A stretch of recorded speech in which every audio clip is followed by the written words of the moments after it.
Byron. Welcome to another episode of Old Movies Saved My Life. This week, my guest is fellow comedian Jamie Allerton. Hello, Jamie. Hello. Hi, Mel. Hi. Thank you for coming. So, we've just spent a happy evening watching Alfred Hitchcock's Suspicion. Briefly, let's just tell everybody what the plot is, for those who don't know.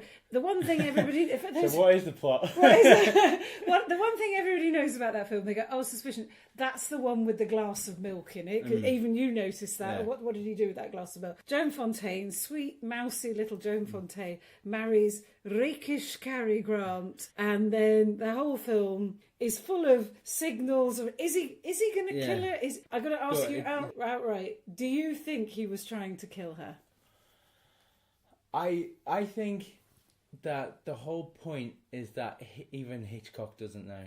He's made it with so many doors to get out of himself. From a narrative point of view, I think it's the kind of the Ridley Scott, Harrison Ford, is he a replicant, is he not, of maybe Cary Grant was like, I'm going to play him like he's a killer. Maybe Hitch was like, I'm going to film this like you're not.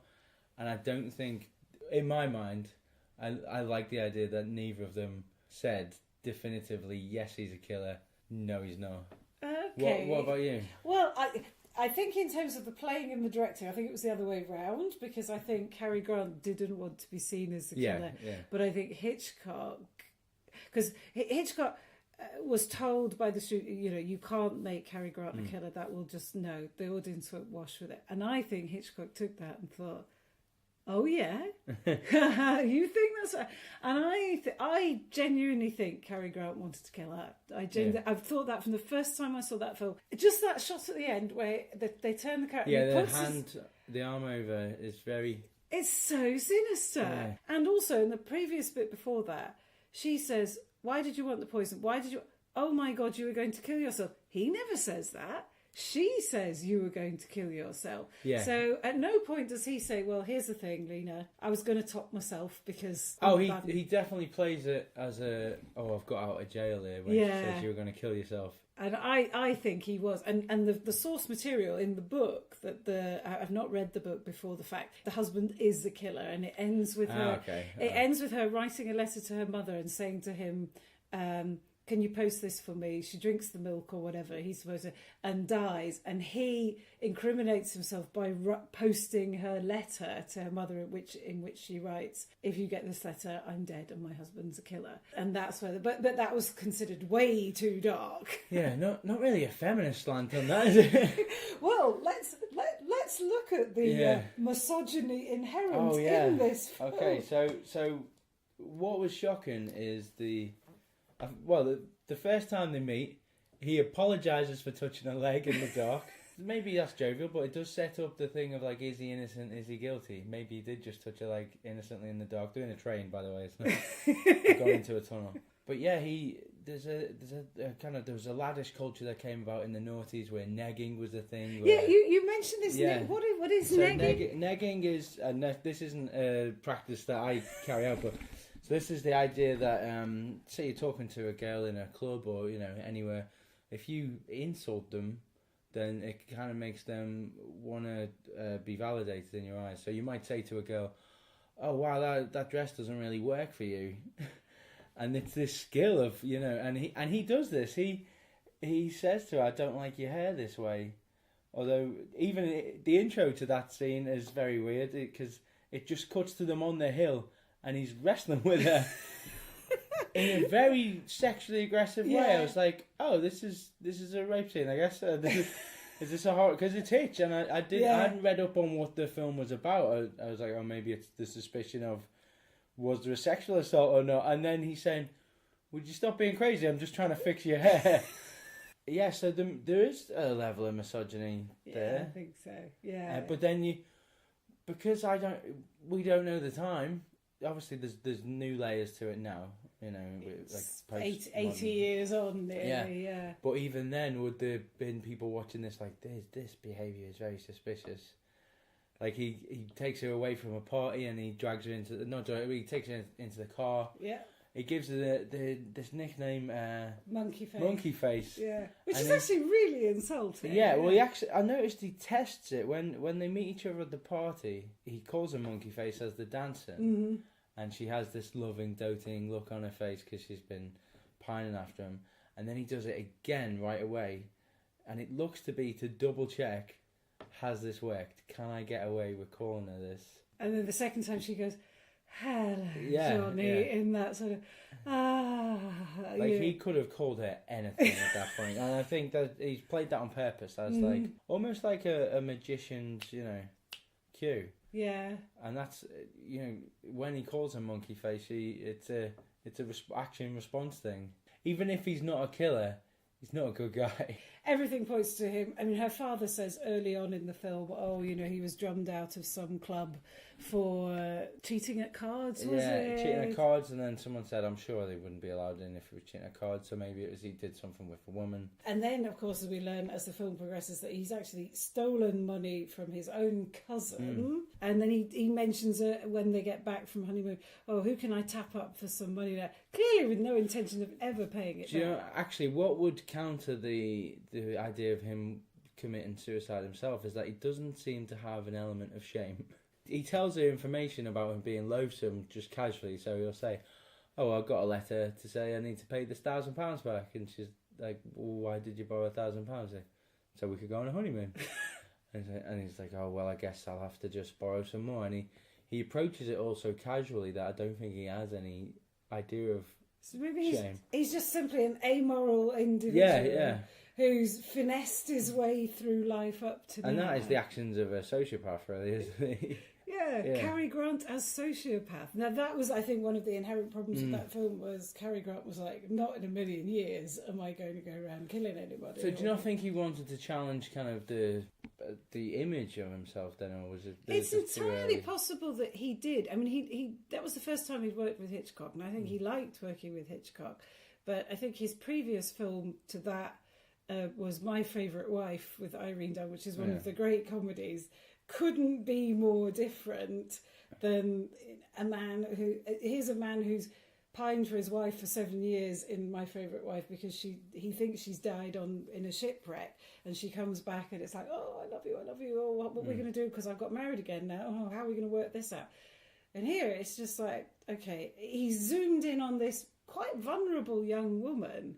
The first half especially is physically aggressive with her. Yeah, wrestling with her. But in a way that kind of, the cads of the 40s would, it was women would swoon at seeing a guy slap a dame. They did. Well, in the first episode of this, David Ferguson and I, we watched The Man in Grey, which of course ends with James Mason whipping Margaret Lockwood to death. I mean, certainly women liked that kind of thing. Oh, he's being a bit mean. Oh, I like it. They keep signposting that she can handle this. Yeah. Which is also because she is so quite vulnerable. So right at the beginning, she's reading a book on child psychology. And later on, she calls him a child. It's like she knows the mentality. She calls him, she said, you're a baby. There is an element of, if you're getting into trouble, you should have known better. Yeah. And if you do know what you're getting into, then you consent to everything happening to you.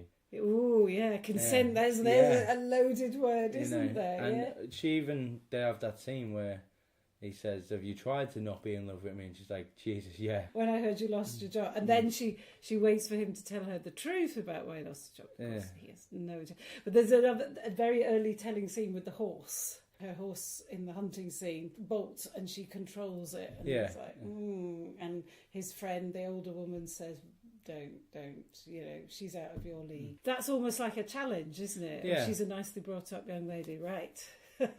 This is what I want. But then also she's shown no interest in him, which to some men that's off to a flame. Yeah. And he says he's bored of the women down his alley. Yeah. And perhaps someone more feisty and someone who doesn't want to be.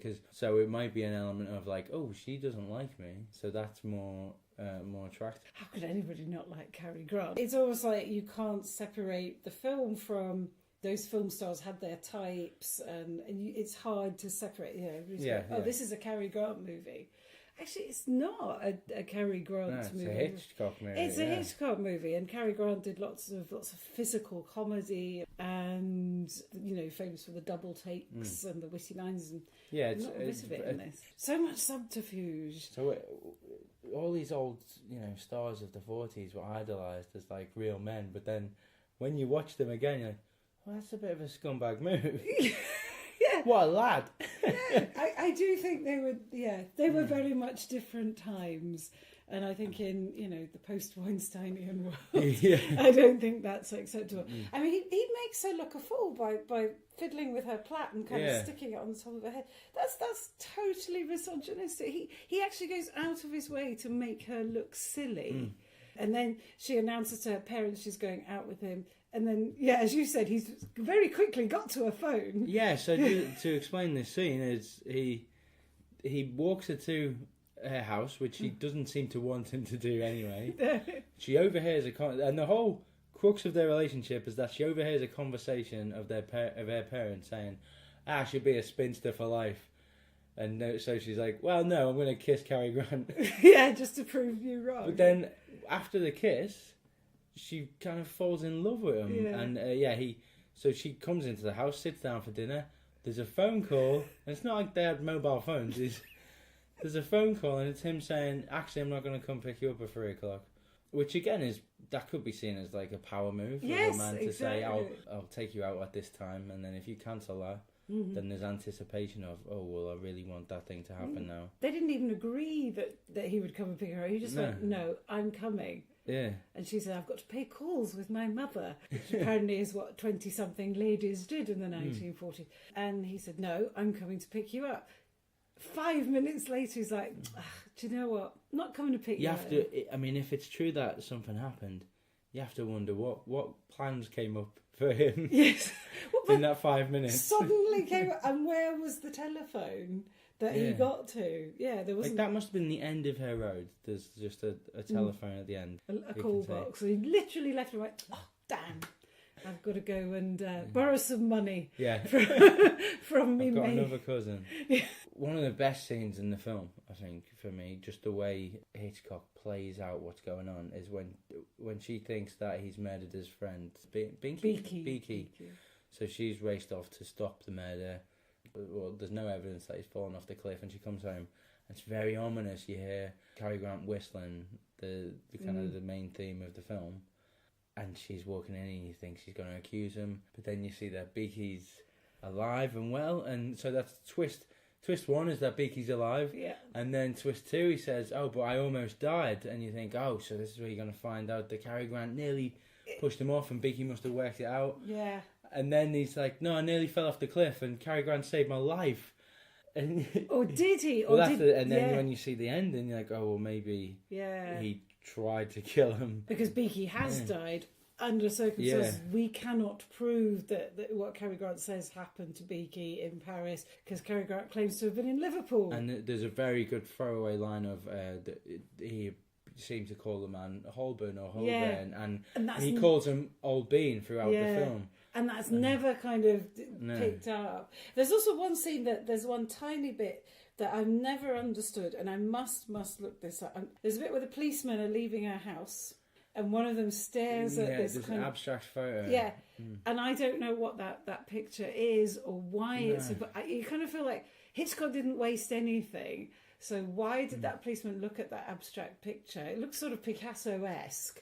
What was it? And to put on my stupid can mean something film student hat, that gentleman asks a lot less questions and he's more looking around the house, the second police officer, than the first officer's just interviewing. And I wondered what was the purpose of that second officer, and is it Hitchcock poking fun at people who are looking for things that aren't there? The picture doesn't seem to have meaning. It has meaning to that officer, and is he kind of having a little joke with people who know that this is a thriller and it's a Hitchcock film, so pay attention to every frame, what happened, and is it him going, well, you're the stupid police officer looking at the picture that makes no sense. But Hitchcock is clearly playing with us a lot in this film, and I love it because of that. I kept thinking everything's got a point, like the book on child psychology and I thought that had come back stronger, although it's also a way. It starts on her legs.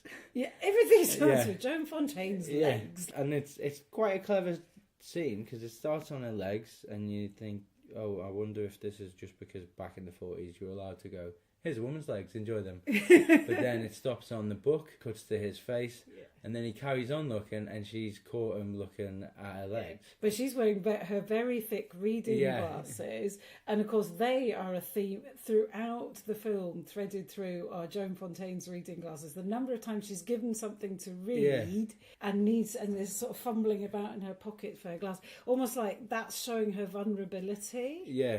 She can't see things clearly. Yeah. It seems a little bit of a heavy-handed metaphor, to be quite honest. I wouldn't put it past Hitch to go a bit heavy on something. Like, especially the lighting in the main hallway of the house is very much, this is a spider's web. The way the lighting comes through, because even at night time, there'll be the frames are lighted against them to show a spider's web.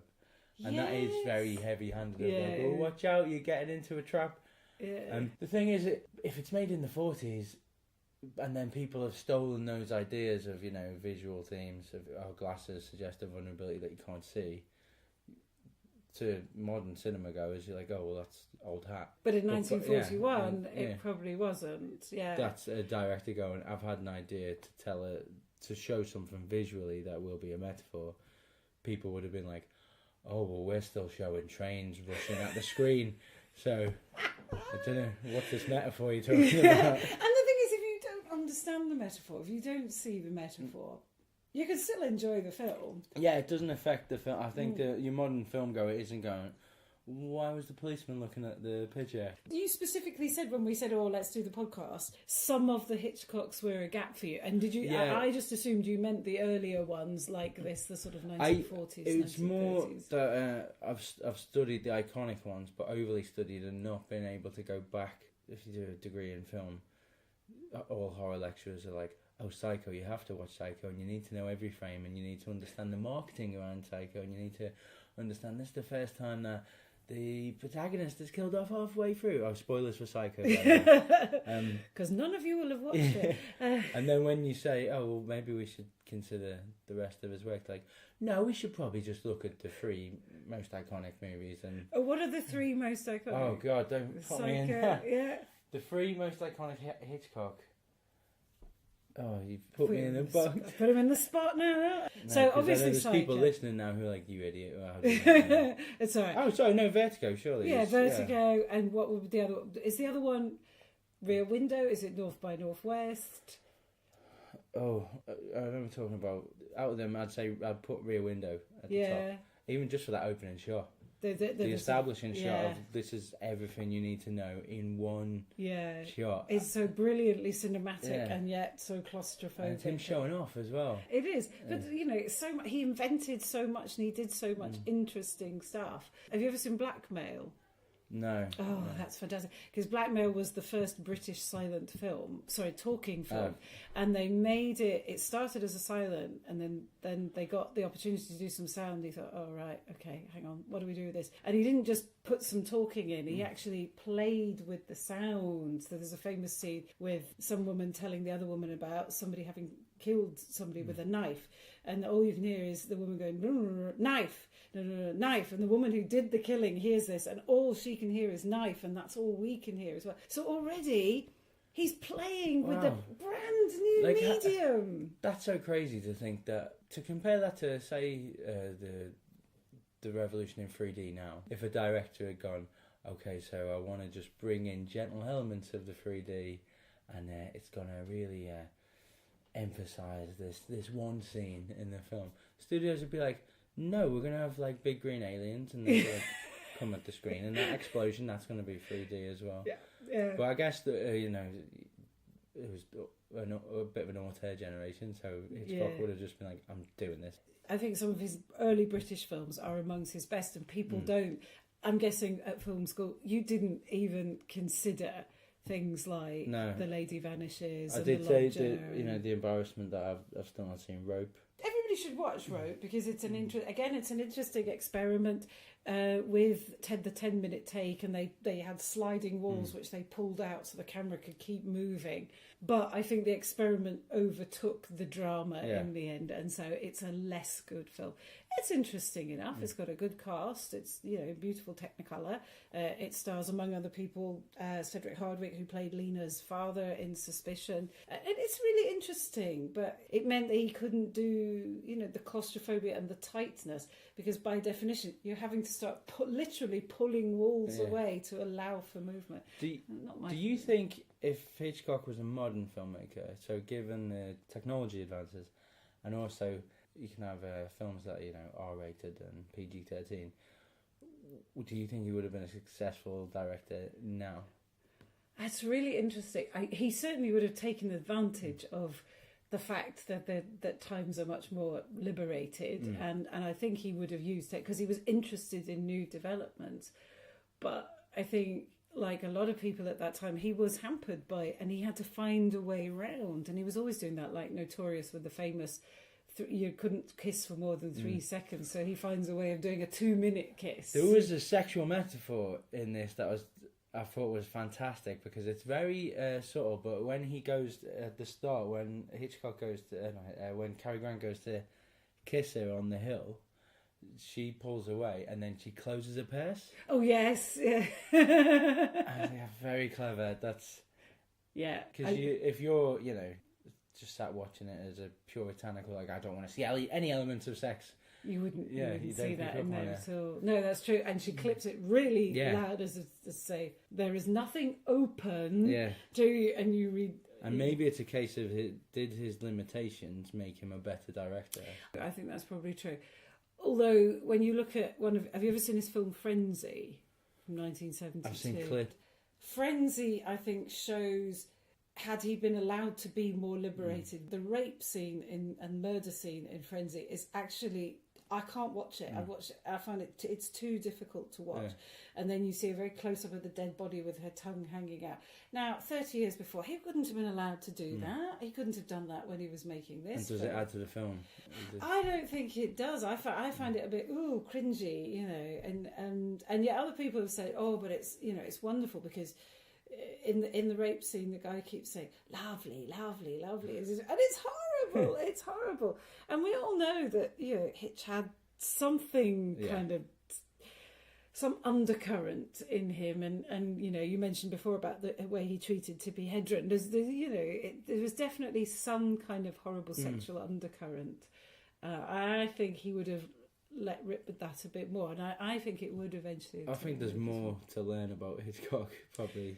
Yes. In future, there'll be something unpleasant that you don't want it, because he's such a master filmmaker, and you don't want it to kind of kill off his oeuvre. Like, I don't think it will happen. I think looking at what's happened now, when the Kevin Spacey allegations came out, we collectively just went, well, there's 100 people who worked on this film, and there's one bad egg. So I'll still watch Seven and enjoy it. Because there's already enough bad stuff about Hitchcock, especially, I know Tippi Hedren's the big one, but then also Stanley Kubrick, the way he treated Shelley Duvall in The Shining. Is that right? Yeah, I mean, he drove her insane. She was pulling her hair out, and there's you've seen The Shining? No, I haven't. No. But are you aware of the film? It's Jack Nicholson, and there's a scene where he's chasing up the stairs with an axe, and Kubrick filmed it like 140 times and drove her insane. Oh my God. But people still say, Kubrick is an amazing director. So yeah, if something came out about Hitchcock, which I assume there will, I still think he'll be studied as a technical and the visual metaphors that he used in that alone. And of course the famous glass of milk scene. Is that milk? I turned to you and said, what have they done? What's happening there? Yeah. At one point, Cary Grant is completely in shadow, and the milk is in front of him as kind of the only light source. And they put something. People call it a light bulb, but it wasn't. I think it was something like phosphorus or something. They put in it. Everything, all the visuals are pointing to, this milk is going to kill her. And of course, the next morning we see she hasn't touched it at all. So we don't know. Was it poisoned? Was it not? And we'll never, ever find out. Yeah, I thought it was culminating in a kind of, maybe she'd switch it with something, or maybe poison the water instead. And, because there is there is a little bottle of water beside her. And bed. again, that's the Hitchcock messing with you and being like, there's more liquid on the table. I assumed he'd poison it's not sherry, it's brandy. The first time his friend has an attack, Cary Grant is very calm, very collected, as if he's expected this. And he says, I've seen it happen before. And she panics completely and says, we got to call them. What do we do? I thought, this is the twist in the movie. This is the bit where he's killed off his friend and he's going to help her. He's going to get her to help him. But that happens a lot in the sense that you think he's gone too far and you think this is the jig's up now. And he brings it back. Even, selling the chairs. He says, I got a load of money from an American for your chairs.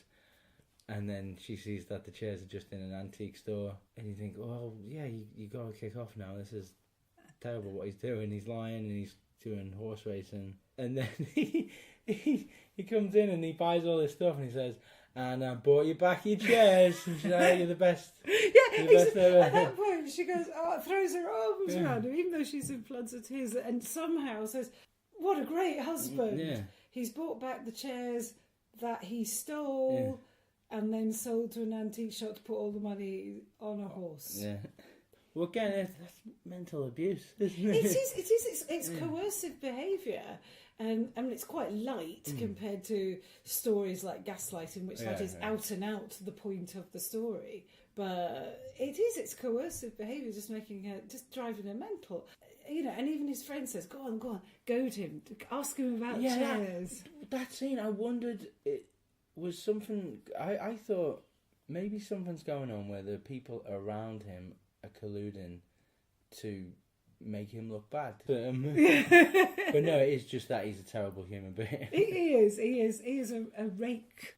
The complete lack of empathy that he has towards her. I think that he does love her, because she even says, like, if you were just in this for money, you could have married somebody better than. So I do think he does love her, but he has zero empathy, because she says, I love these chairs. Not only are they high in value, literally, they mean a lot to me. They're heirlooms. The first chance he gets, he sits on it and puts his feet up, and then he sells them. In a way that when she said, why didn't you tell me? He's like, I didn't think of it.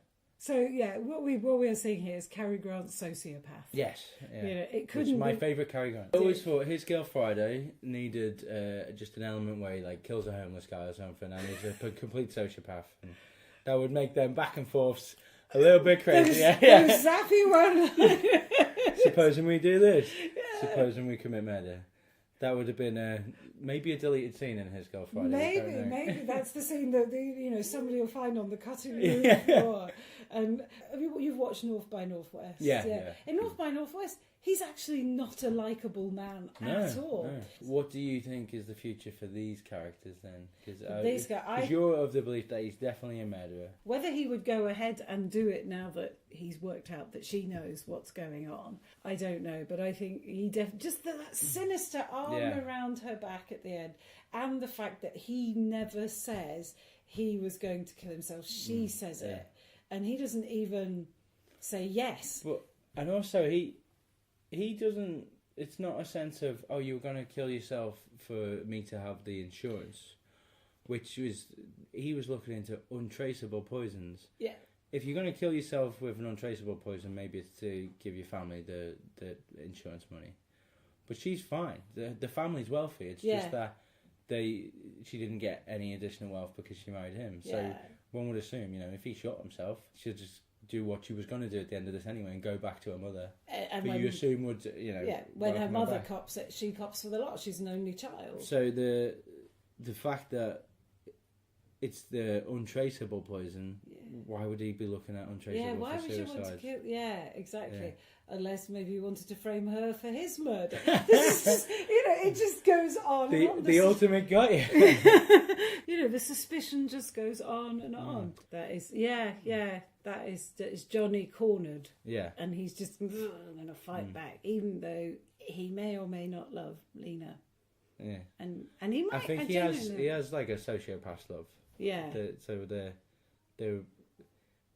I've seen love on the TV. I guess this is how you do it. Yeah. I'll buy her some nice present. I'll buy her a fur coat and everything Yeah. will be all Yes, right. if you throw presents at a problem, Yeah. then it's fine. Especially if that problem involves a woman. Yes. Yeah, and you saw the way the maid gets very excited about her. Yeah. Oh, what my young man. my young man's going to say. I thought maybe they were going to bring in an element of is he cheating with the maid, but there was no hint of that. No, there wasn't. And no. I don't think he was cheap. No, I think he was probably a serial monogamist. You know, Yeah. he seemed to have had lots of girlfriends, and he tells her that in the car. But you know, he probably didn't cheat as such. But it is. I mean, personally, I love the film. Because it's Cary Grant, because it's Joan Fontaine, because it's Hitchcock.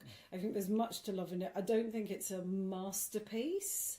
No. But in watching it, I was really interested to know if you saw the same thing I saw, which I genuinely think he was going to kill her. Whether he now thinks, "Oh, crikey, that's not going to work. What do I do now?" After the credits. Oh, the arm.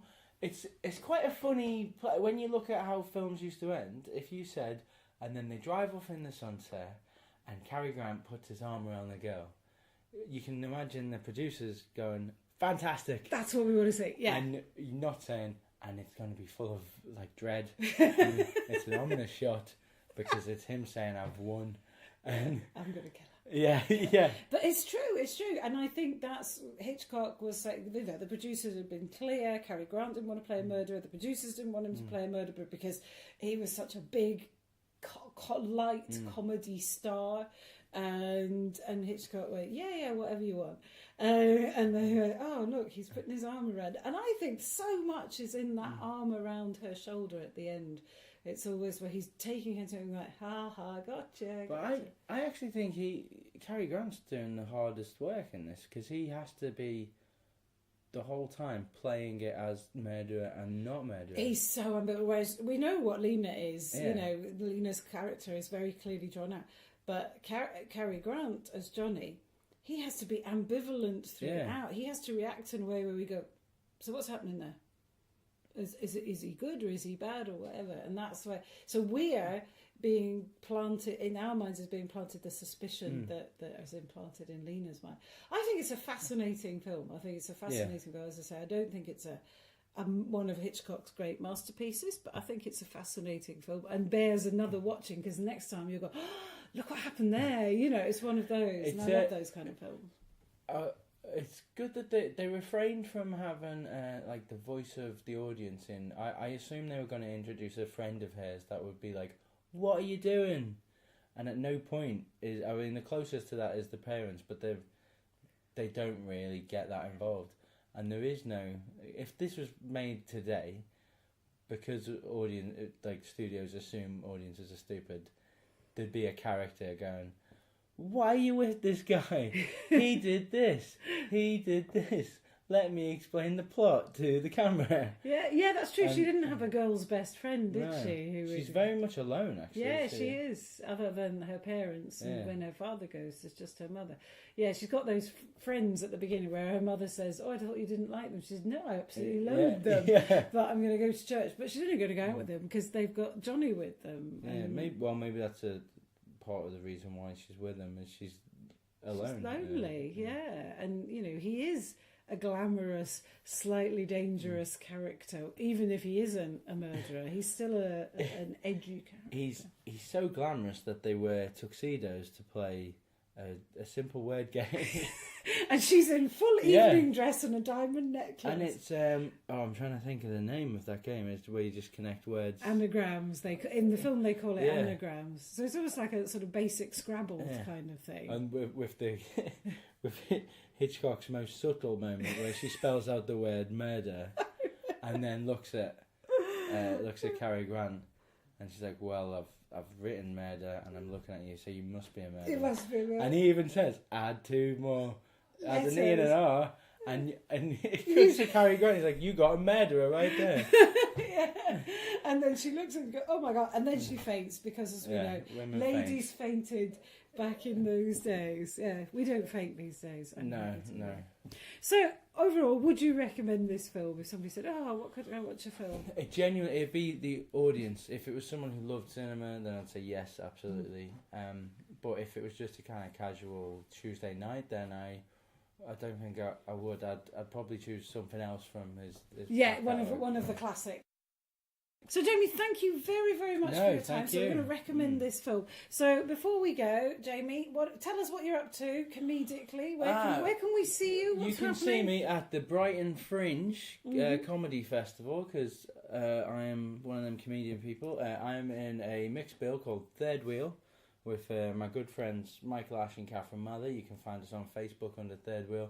We'll be performing at the Toy and Model Museum in Brighton. A well-known comedy venue. Yes, next up Apollo, but first Toy and Model Museum. It's actually it's a really beautiful venue because the room they've given us is full of these old Hornby trains. Oh, fantastic! Yeah, so the lighting is going to look great. Fantastic. And we'll be there from the 10th to the 14th of May. At 8:10, and we have permission to give out shots of tequila on the door. Okay, free booze, ladies and gentlemen. Free booze and I have seen the show, and it's great fun, and you should go and see it. So that's all from Old Movies Saved My Life for this time. Next time I'll be back with another comedian friend, and who knows what film. So from me, Mel Byron, and from Jamie Allerton, it's goodbye. Goodbye.